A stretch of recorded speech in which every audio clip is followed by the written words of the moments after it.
Alright, so it's no secret that kids love superheroes. I mean, they represent so much that's aspirational for a child. And whether that's a branded superhero or a character they just make up, the ability to throw a blanket around your shoulders, a domino mask over your eyes, well, you can become more powerful than you'll ever be. And that's the key to why superheroes are so aspirational to children. It's an instant way to have control over a world that is, well, really scary because children are little. Everything from cars to desks to adults to giant panda bears all seem really big and foreboding. And one of the keys to the success of action figures based on superheroes is consistency. Basically, being able to recognize those superheroes. And nowadays, kids recognize more and more of them because, well, there's more and more of them out there in public culture, in movies and cartoons and comic books. And for the most part, superheroes tend to stay the same over the years. And that's incredibly important and actually the key to this video today.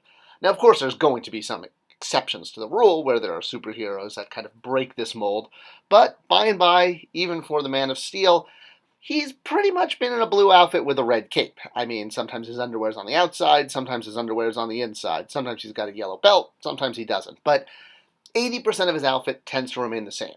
Same with someone like Spider-Man or even Black Panther. Throughout the years, it's more or less the same suit. It's recognizable and it becomes an icon that children can recognize. Even when you have teams like the Avengers, the characters, for the most part, stay the same.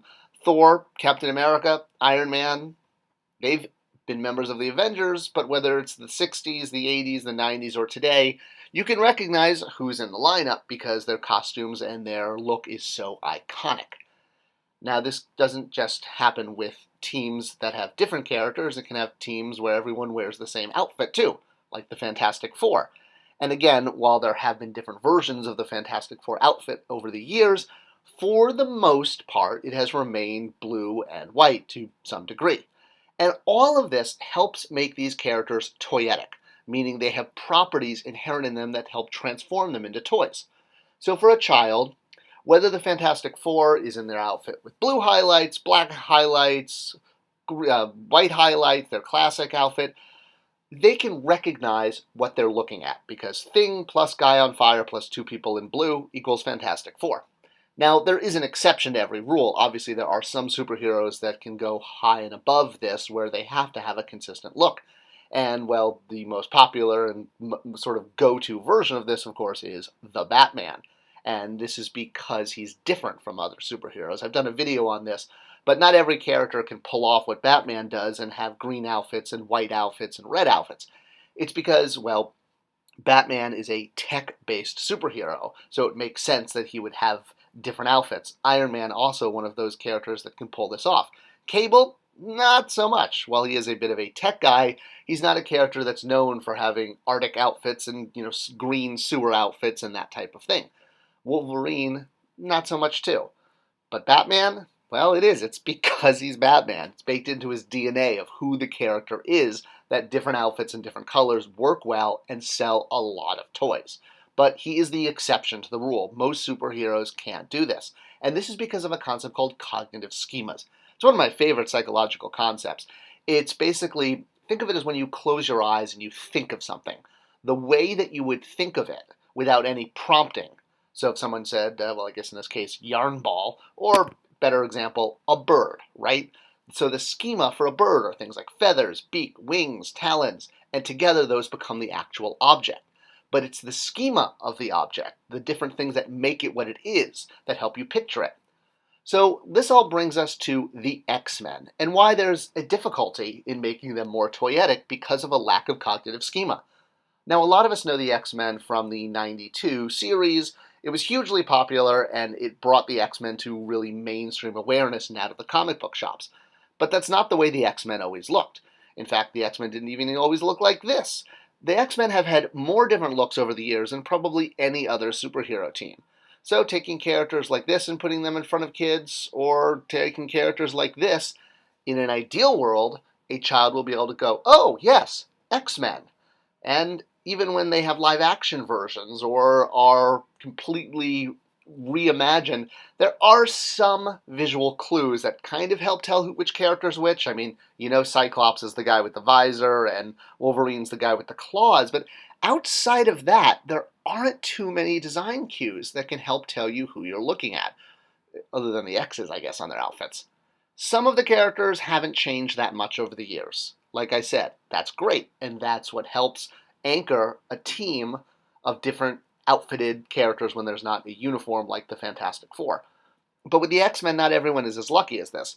Many of the characters have had completely different looks. Iceman, Angel, Beast. If you go back and you look at their original look versus what they looked like in the 90s, it's completely unrecognizable. You wouldn't even say those are the same characters. And that right there is one of the issues that plagues the X-Men franchise. The fact that their costumes have changed a lot over the years. Sometimes there's similar design cues. Rogue tends to be in a greenish outfit, but there's not sort of a definitive version outside of what some people think of as the animated series.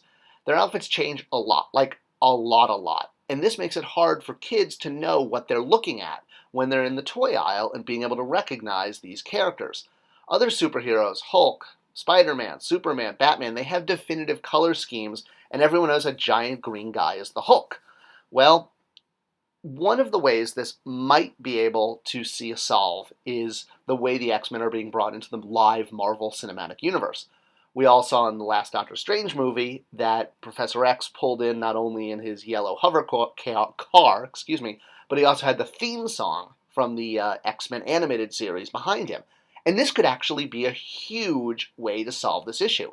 Because since the X-Men animated series, based on the Jim Lee designs from the relaunch of X-Men #1 in '91, well, this could help solidify a definitive look for them. So should the movies carry forward this look, and the new animated series, which is going to be a sequel, well, both of these together ideally could help create one definitive cognitive schema for what the X-Men look like, let go of all the other versions, because having a definitive character design you can use on merchandise, t-shirts, action figures, cereal boxes, is so key to making these characters popular for kids. And with the X-Men having so many looks over the years, they've had a disadvantage that other superheroes have been able to enjoy. I hope this video was interesting and helped clarify some of the issues with the X-Men related to their many looks and how they translate to toys. Let me know your thoughts. Have you or your kids ever experienced anything like this? Sharing this video is the best way to show support for this channel. Thanks ahead of time, and I'll see you in the next one.